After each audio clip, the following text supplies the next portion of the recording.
redni program, 204. Zoom oziroma redno srečanje članov. In kar se tiče današnjega srečanja, je prva stvar, da v okviru Društva za srečno življenje sem nocoj z vami soustanovitelj in član Društva Belis, Mihael Belis. Predstavil vam bom program in pa goste, ki bodo nocoj z nami na tem čudovitem srečanju, prvem v mesecu maju 2025. Torej, vsi tisti, ki ste se zdaj priključili in se počasi priklapljate, še enkrat pred začetkom vas vse lepo pozdravljam. In seveda želim, da bi se nocoj imeli čudovito. Veste, nocoj nas čaka pester večer, pester program, poln zanimivih tem in gostov. In preden se potopimo v podrobnosti, se bomo na kratko seveda predstavili ta program, pogledali našo vizijo in seveda poslanstvo vsega tega, kar počnemo, veste. Ker naš cilj v Društvu Belis je ustvarjati skupnost, kot že ime pove, skupnost, ki podpira srečno, zdravo, izpolnjeno življenje, polno v duhu, telesu in tudi v denarnici, Vemo, da je tudi to pomembno in predvsem to, da se redno srečujemo, da delimo skupne ideje, skupna znanja in veste, kaj je pa še najbolj pomembno? Jaz vam iz vsega srca povem to, da se drug od drugega učimo. Dragi člani, drage članice in vsi, ki nas spremljate na družbenih omrežjih in vsi, ki smo v kontaktu in vsi tukaj zdaj, ki vas vse prav prijazno pozdravljam, tudi vsem vam, seveda se moram najprej srčno zahvaliti, ker ste me ogromno naučili s svojimi pobudami. Namreč, težave, ki se pojavljajo v družinah, pri vsakem posamezniku, niso nezanemarljive. Ko enkrat par 100 ljudi piše za isti problem, v društvu zaznamo, da gre za sistemski problem. Ampak to ni sistemski problem, pač pa če nekaj 100 ljudi v isti zadevi piše, pomeni, da je to sistemski napad na prebivalstvo. Da je v ozadju agenda in ta agenda je nepoštena do ljudi. Jaz sem ta teden napisal na Facebook članek in sicer v zvezi z 1. členom ustave in v povezavi z 2. členom ustave. Potem, ko bo premor, bom zavrtel, bom rekel, ta članek na kratko, ker sem ga tudi audio uredil v obliki intervjuja in boste videli, kakšen problem v bistvu nam poslanci, država počne s tem, ko ignorira določeni vrstni red besed v ustavi. Stvar so samo obrnili na glavo in je vse drugače. Mi mislimo tako, oni mislijo tako. Kako bo to izgledalo, boste slišali kasneje. Zdaj pa seveda to, da se učimo drug od drugega in da sem vam hvaležen, da mi seveda vse te informacije posredujete, date v pregled, je seveda bogastvo. In iz tega lahko potem črpamo in se drug od drugega, kot sem že prej povedal, učimo. Najprej pa seveda bi se zahvalil naši zapisnikarici Teji. Teja, srčna hvala za zapisnik in pregledamo zapisnik društva z dne 26.4.2025. Torej, dobili ste elektronsko pošto in vas vprašam, ali bi kdo diskutiral glede zapisnika, ima kdo kakšno pripombo pred sprejemom. Tukaj odkimavajo, kaj pa na Zoomu ima kdo od članic, članov kakšno pripombo? Ne? V redu. Sklepam, da je zapisnik sprejet brez pripomb, torej še enkrat hvala Teji za njeno vestno delo. In pa seveda vsem vam, ki spodbujate ta naš program in tudi ta zapisnik bo seveda šel v naš arhiv Društva za srečno življenje Belis. In pri pregledu programa, zdaj, ki gremo naprej, seveda prvi del je ta, ki jaz predstavljam program, pozdravljam goste, vam bom seveda predstavil program nocojšnjega srečanja in ta uvodni del je namenjen poudarjanju, kot sem čisto na začetku že povedal, ciljem in vzpostavitvi povezave med vsemi nami. pa ne bom rekel samo člani, ampak vsemi udeleženci, ker smo odprto društvo v javnem interesu. Pomembno je, da si delimo znanje, izkušnje, kot sem že rekel, in tako lahko skupaj dejansko ustvarjamo s tem znanjem in s temi izkušnjami boljšo in lepšo prihodnost. V drugem delu, takoj ko zaključim s tem programom, bo drugi del, in sicer dokumentarni film, ki bo pa razkril, kaj se dogaja znotraj Facebooka in Mete. Seveda, Facebook se je preimenoval v podjetje Meta in to podjetje je že cirka 20 let na tržišču. Kaj se je v teh letih dogajalo in kaj se še dogaja in kako se je filozofija in delo spremenilo, bomo pogledali film, ki razkriva zaskrbljujoče, veste, notranje delovanje podjetja. Film bo osvetlil različne vidike, od korporativne kulture, ki izgublja občutek za človeka, za sočloveka, za otroka, za moralo, za etiko in vpliva na politiko, do izkoriščanja in predvsem ranljivih uporabnikov. Zdaj, ker je, bom rekel, Facebook cirka 20 let na tržišču, seveda smo tudi mi 20 let starejši.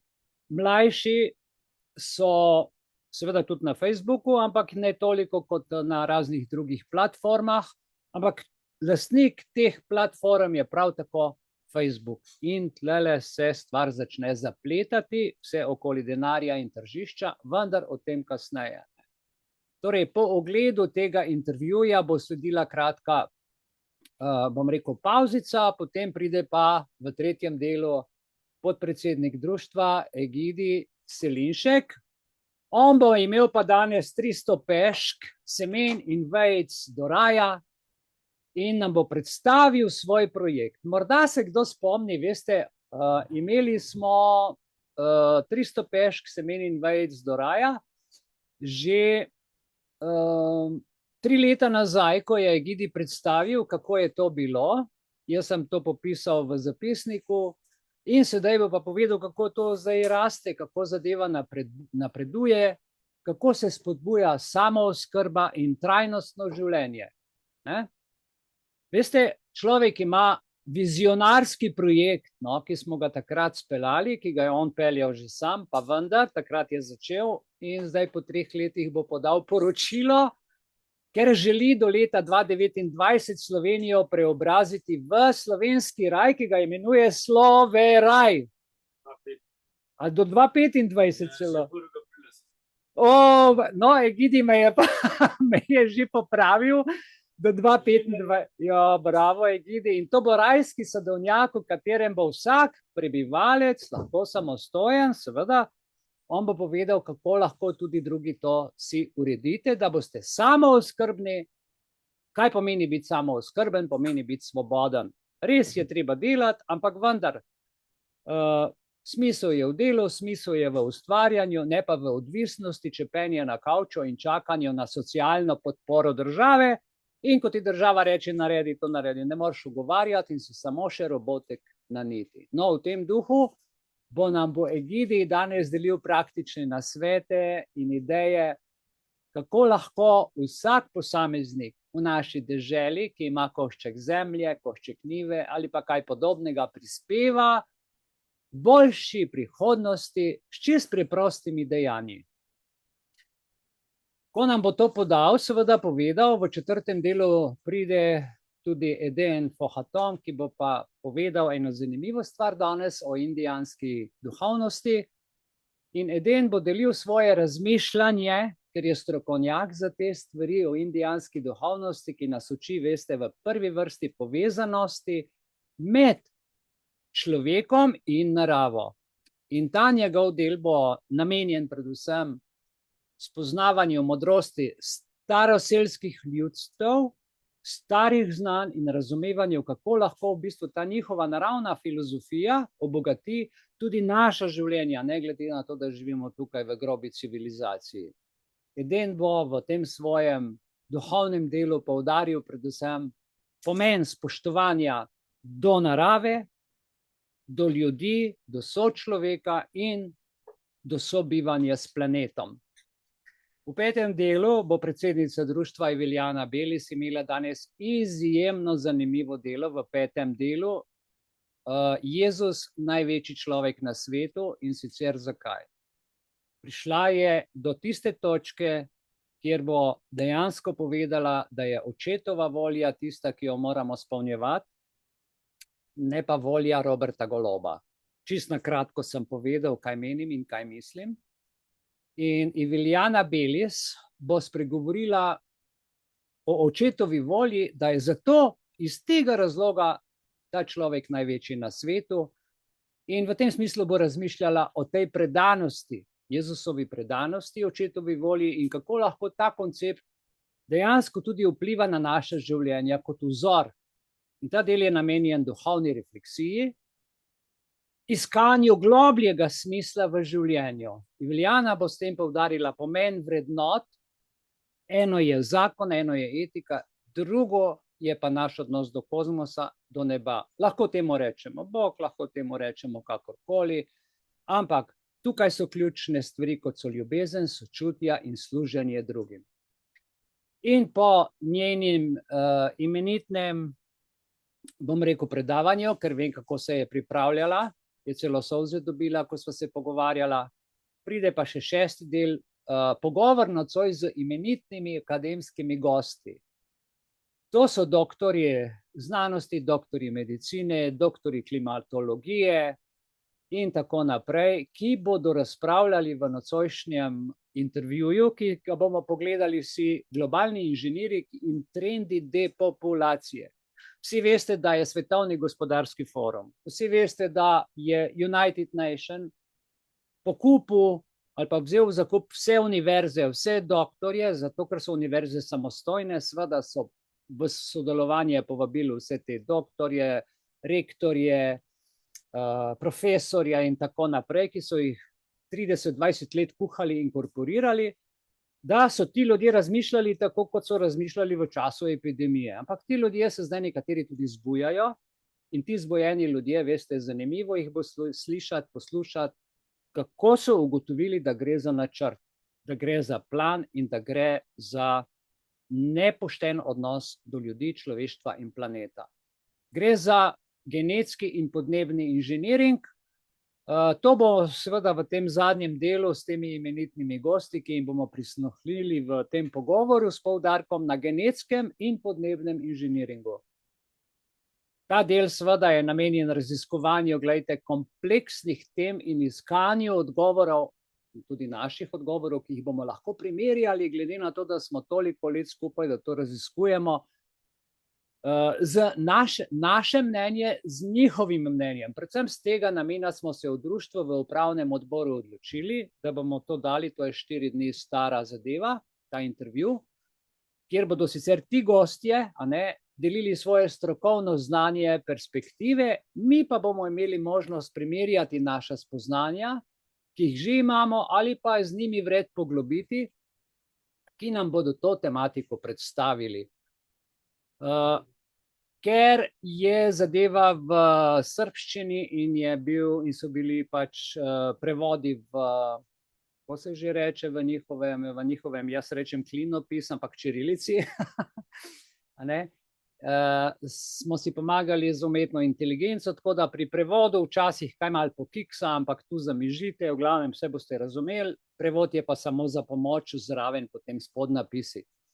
Sedaj pa, seveda, kot v uvodu rečeno, vas srčno povabim, vse, ki ste se že priključili, dober večer še enkrat vsem, ki ste naknadno se priključili, da se nam pridružite, bom rekel, temu sporočilu, temu Facebook intervjuju, tej gospe, ki je bila odpuščena zaradi tega, ker je spoznala, da tisti njen del, ki ga je želela dati kot nekaj dobrega, ni mogla več delati, ker je videla, kaj korporacija v ozadju počne in ne more sodelovati v takem projektu. Kaj vse so ji počeli, da bi jo utišali, kakšne vzvode so vlekli, da ne bi ta informacija prišla na dan, bo sama povedala, zdaj, ko si bomo to pogledali. In jaz želim, da boste v tem uživali. Po intervjuju bo kratka pauza, kjer bom dal še tudi en drug kratek intervju, potem pride pa Egidi na vrsto. Coming up. I thought Facebook was going to change the world. People deserve to know the truth. The explosive story Mark Zuckerberg tried to bury. A senior Facebook insider spilling their biggest secrets. What's happening inside the world's most powerful tech giant is unbelievable. In private jets, there's often a bedroom for the boss. She asked me to come to bed with her.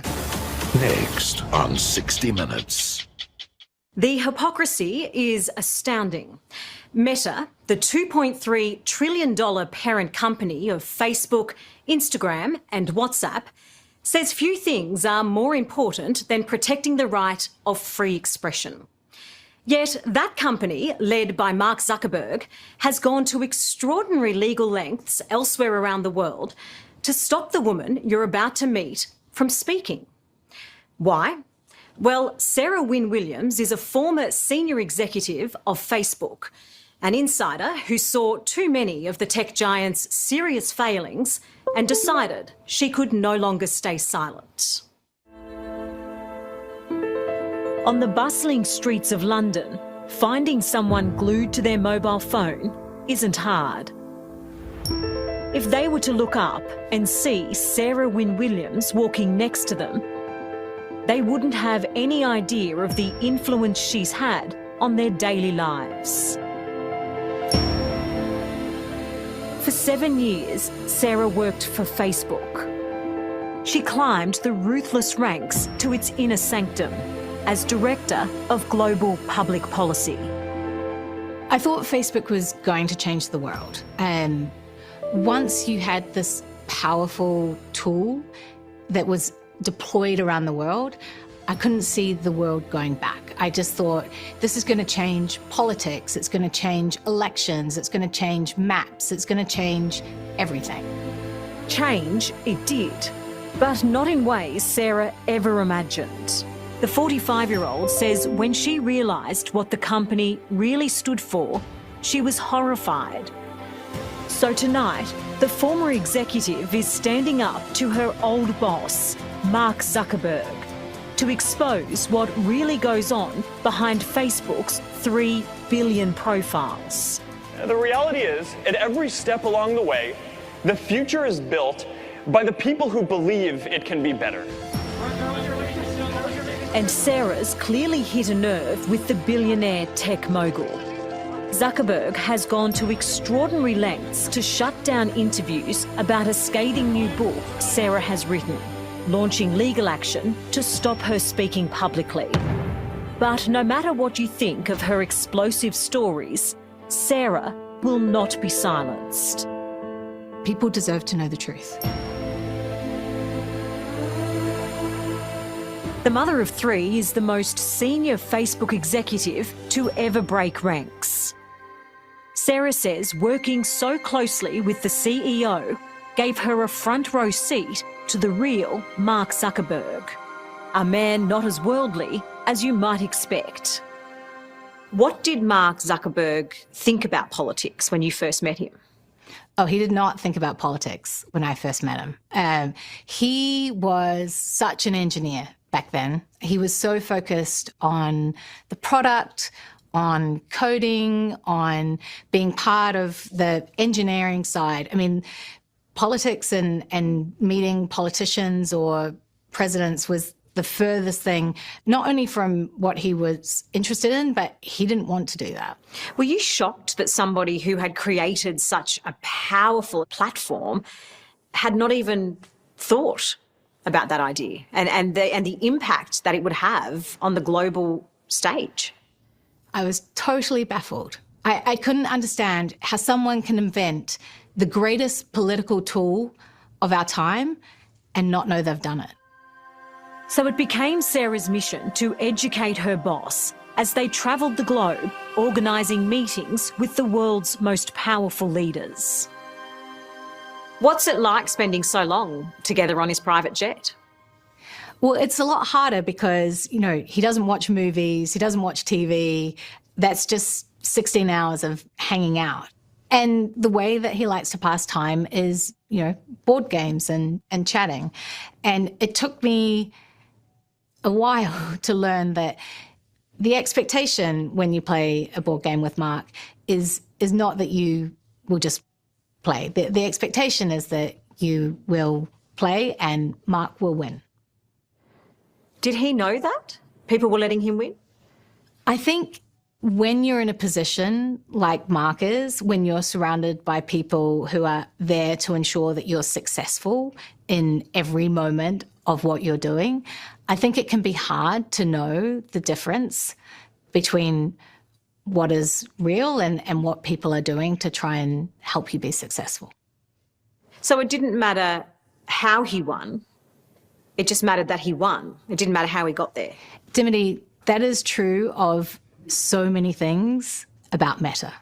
It doesn't matter how they win, it just matters that they get there. But there was one win Sara says Zuckerberg couldn't quite comprehend. Donald Trump's thumping election victory in 2016. Really just beginning. He was confounded by the suggestion that Facebook had played any role in that. And we were travelling on his private jet not long after the election and trying to say to him, look, Mark, you run a company that is premised on being able to influence the brand of toothpaste that people choose when they go to the supermarket. Like, if you can influence a brand of toothpaste, you can influence how people vote. And that idea was completely antithetical to how he thought about Facebook's role in politics at the time. Did you think he truly didn't understand it or he didn't want to believe it? I think he truly didn't understand it. And he was intrigued. He was very intrigued. How did you see Zuckerberg's attitude change about global affairs the more you travelled around and met with presidents and prime ministers? So Mark got more and more interested.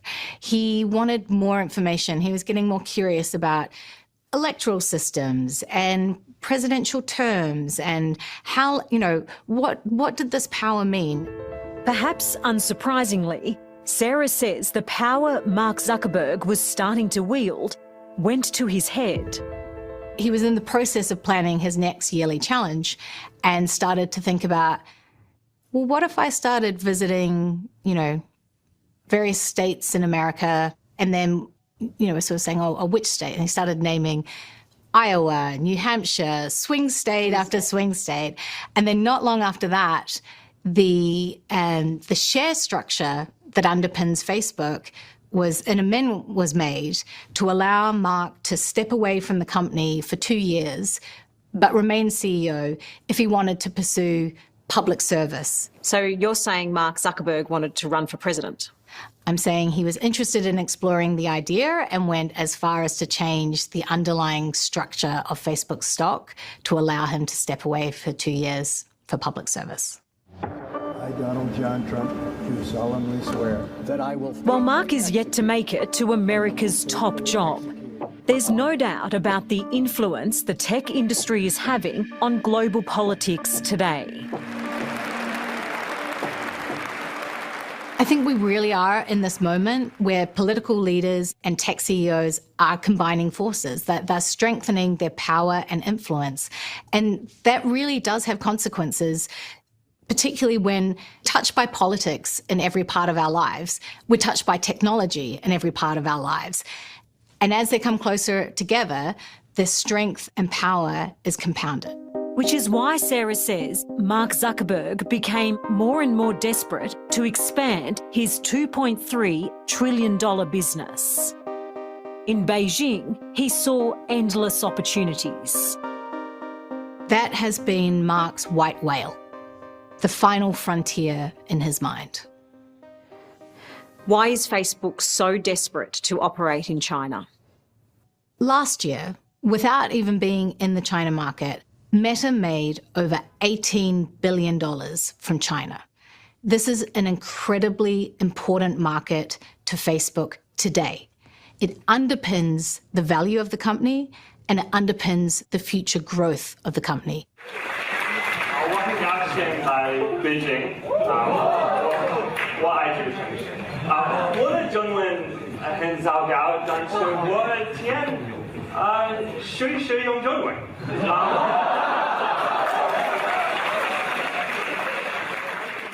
What concessions was Zuckerberg willing to make in order to operate and get into China?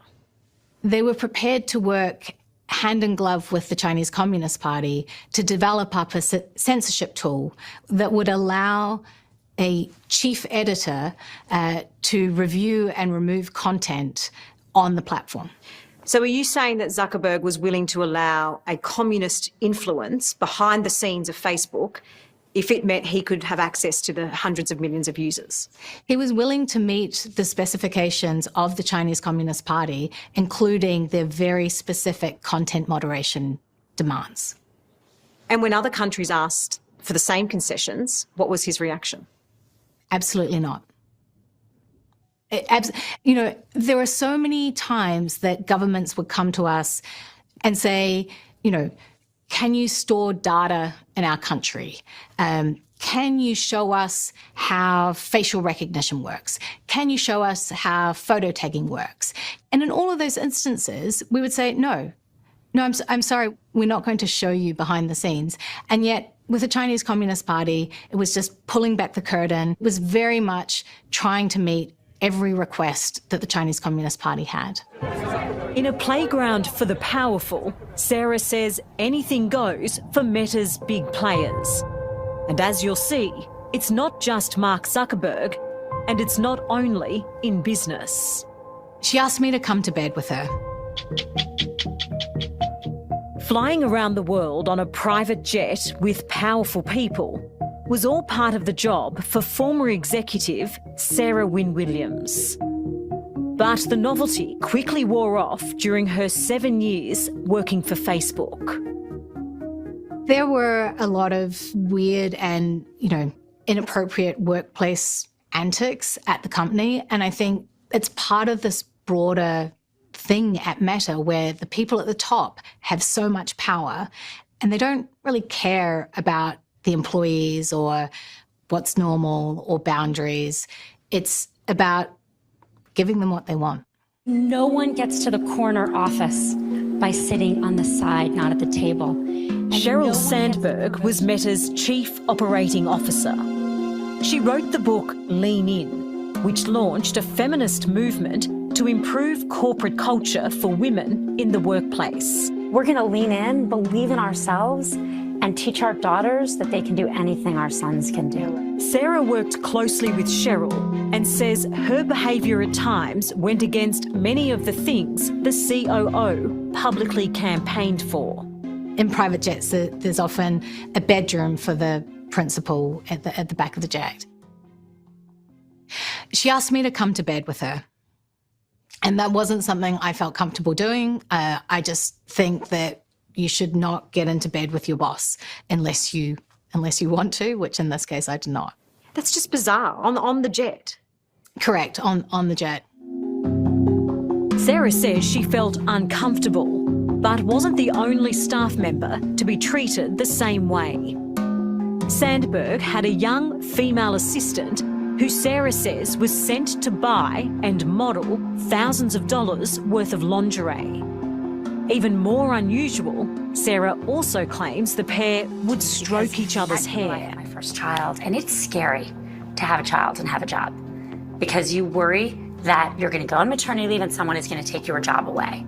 Sara admits she always put her work first and remembers it was certainly the case when she was 9 months pregnant, about to have her first child.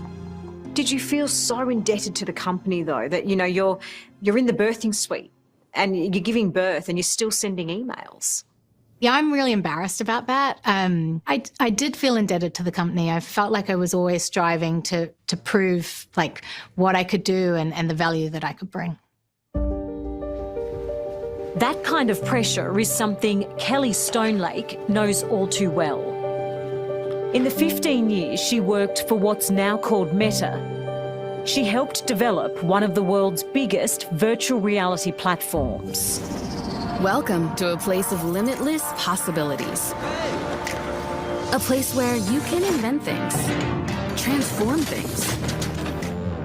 Like Sarah, Kelly is blowing the whistle on what she calls Facebook's dark secrets. If Meta can make billions and billions and billions of dollars, I think that they can come up with a solution to the fact that their product is causing hate and harm. We want to get 1 billion people in virtual reality. In a recently filed lawsuit against Meta, Kelly claims she faced retaliation for raising concerns about the VR platform that was exposing children to harmful abuse. It's an issue Mark Zuckerberg was forced to face when he was hauled before the US Congress. Would you like now to apologize to the victims who have been harmed by your product? Kelly says she didn't buy his apology to families of children who'd taken their lives after being bullied online.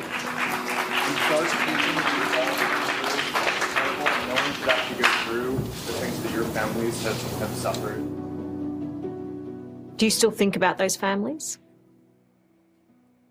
I do.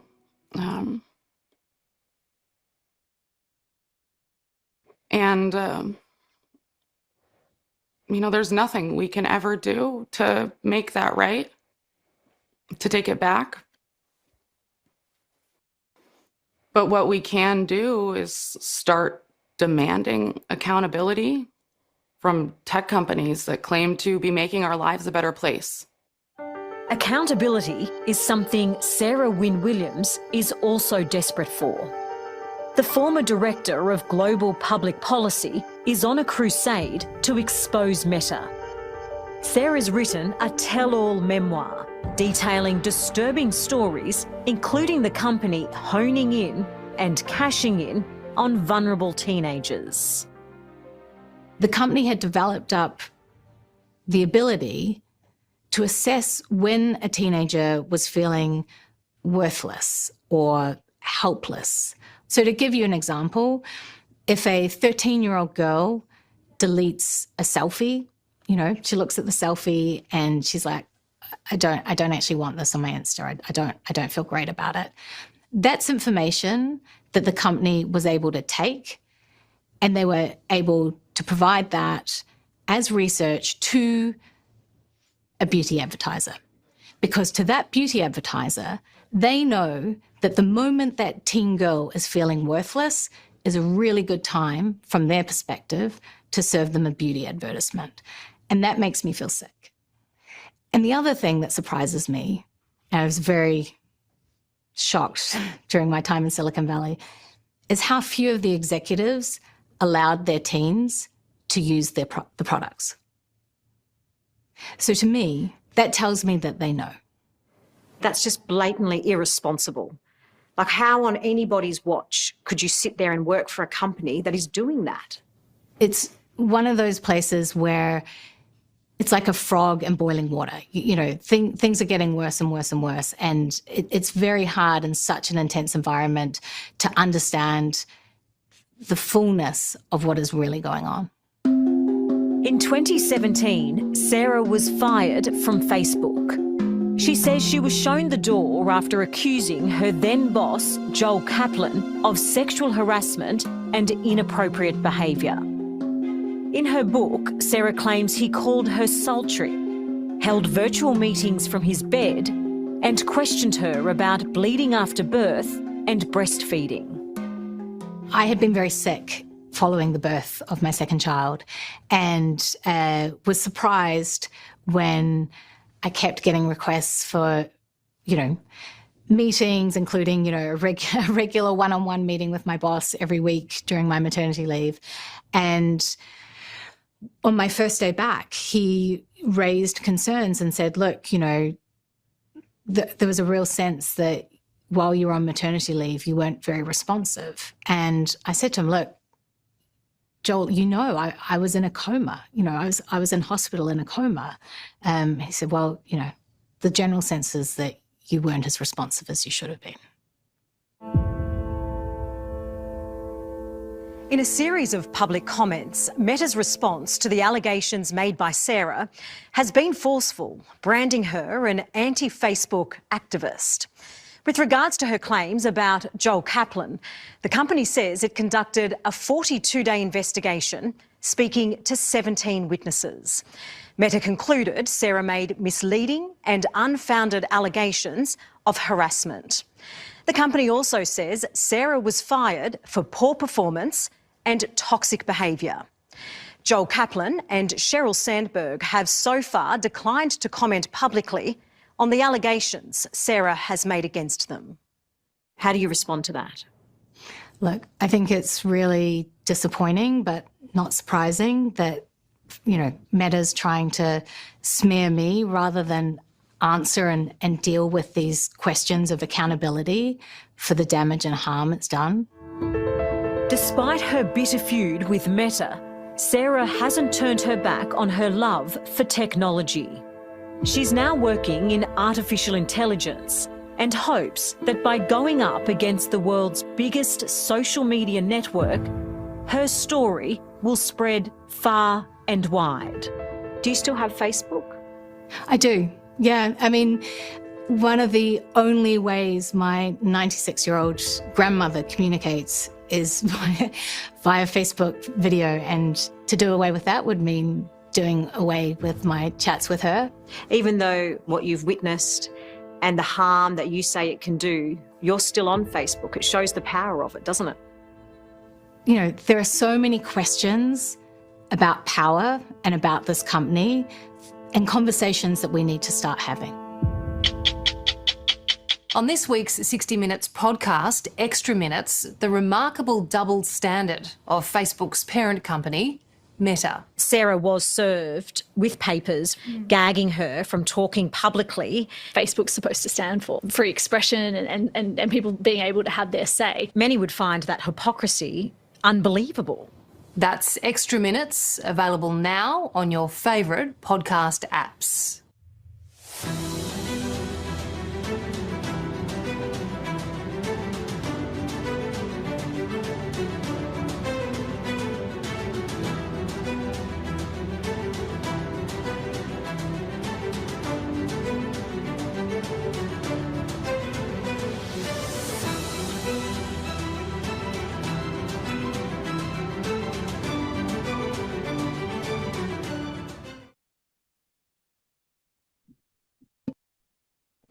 Tako, naredimo 6-7 minut kratek premor.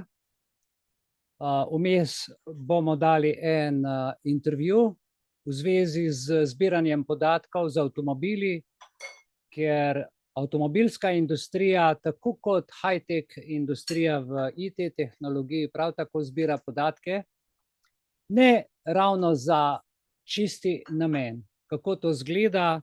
Evo, zdajle mi bomo tukaj naredili, preden se Egidi pripravi, 6 minut pauzo, vmes pa vam ponudimo ta vpogled. Lep pozdrav.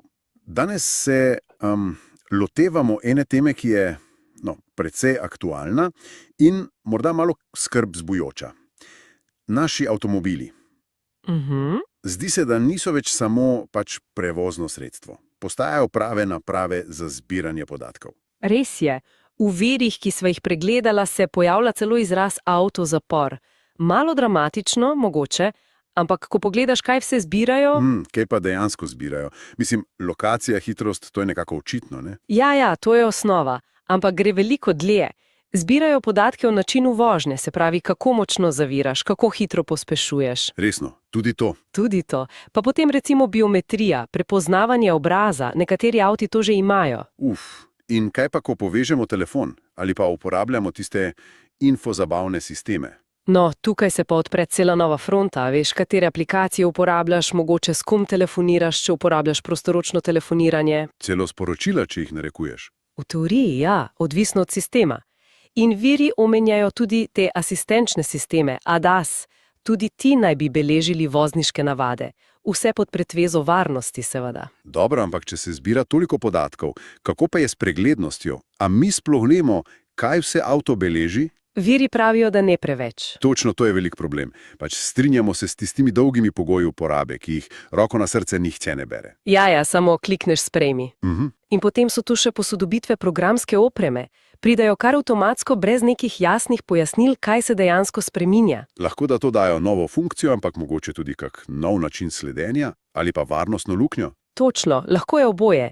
In nadzora nad tem kot uporabnik pač skoraj nimaš. Zveni, kot da nismo več čisto lastniki tega, kar je v našem avtu. Kaj pa tretje osebe, ki jih omenjajo viri, aplikacije, mogoče serviserji? Ja, to so tisti skrivnostni sopotniki, kot jih nekateri imenujejo. Razvijalči aplikacij, zavarovalnice preko telematike, servisi. Servisi, tudi oni.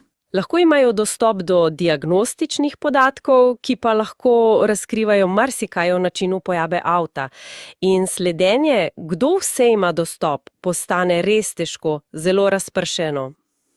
Dobro, in kakšna so potem glavna tveganja, poleg tega, da nekdo ve, kje smo, kar je že samo po sebi dovolj zoprno? Ja, to je osnova, ne? Sledenje, nadzor gibanja. Ampak gre naprej. Ciljano oglaševanje, ki postane srhljivo natančno. Na podlagi tega, kam vozimo, kdaj vozimo. Točno. Pa potem možnost manipulacije. Še bolj resno pa veri opozarjajo na kraju identitete, finančne prevare, če kdo vdre v sistem. Ker so lahko povezani tudi plačilni podatki, recimo za polnjenje ali parkiranje. Recimo, ja. Ali pa dostop do aplikacij povezanih s telefonom. In potem so tu še bolj distopični scenariji, ki jih omenjajo veri. Kot na primer? Omejevanje svobode gibanja. Recimo sledenje udeležencem nekih dogodkov. Protestov, na primer? Tudi to, ja. Ali pa celo tehnično gledano možnost ustavitve vozila na daljavo, kar je, precej ekstremno tveganje. Sliši se resno. Kaj pa rešitve? Imamo GDPR, ampak očitno to ni dovolj. GDPR je dobra osnova, ampak kot kažejo viri, ne naslavlja vseh specifik, recimo podatki v realnem času, podatki iz tih ADA sistemov, to je še nekako sivo področje. Torej potrebujemo kaj bolj specifičnega. Tako kaže. Viri predlagajo, da bi potrebovali posebno zakonodajo za avtomobilski sektor, po zgledu nekaterih držav, recimo Nemčije, Francije. Kaj pa bi ta zakonodaja vsebovala? Jasnejša pravila glede privolitve, namena zbiranja, hrambe. Strožje kazni za kršitelje in absolutno zahtevo po transparentnosti proizvajalcev. Morajo jasno povedati, kaj zbirajo in zakaj. In tehnološki ukrepi? Seveda, šifriranje podatkov, kjer je le mogoče, varne povezave. In pa kar je ključno, možnost za uporabnika, da sam izklopi zbiranje podatkov, ki ni nujno potrebno za delovanje avta. Tista načela zasebnost žive zasnovi in priveta zasebnost. Točno to, da sistemi že v osnovi ščitijo zasebnost in zbirajo minimalno količino podatkov, ne pa obratno, in da so privzete nastavitve naravnane k zasebnosti. Okrepiti moramo tudi pravice nas, posameznikov, ne? Dostop, popravek, izbris. Absolutno. Lažji dostop do lastnih podatkov, pravica do izbrisa, do prenosljivosti, pa okrepiti vlogo nadzornih organov, kot je naš informacijski pooblaščenec, in ozaveščanje javnosti je tudi ključno. Ljudje se morajo zavedati tveganj. Če potegneva črto, viri kažejo jasno sliko. Povezani avtomobili prinašajo prednosti, ampak hkrati odpirajo ogromno vprašanja glede zasebnosti. Digitalizacija ne bi smela pomeniti, da se kar tako odpovemo temeljnim pravicam, ne? Nikakor. Osrednje sporočilo iz teh gradiv je pač poziv k bolj aktivni vlogi. Ne smemo biti samo pasivni uporabniki, moramo zahtevati transparentnost, odgovornost proizvajalcev in jasen pravni okvir. Za konec pa še misel za poslušalce, ki izhaja iz vsega tega. Če avti res postajajo te podatkovne postaje na kolesih, kako lahko sploh ohranimo nek smiselen nadzor nad tem, kaj puščamo za sabo med vožnjo? Je ta popolna transparentnost, ki jo omenjaš, sploh realna? Ali je to samo iluzija v svetu, kjer so podatki pač novo zlato?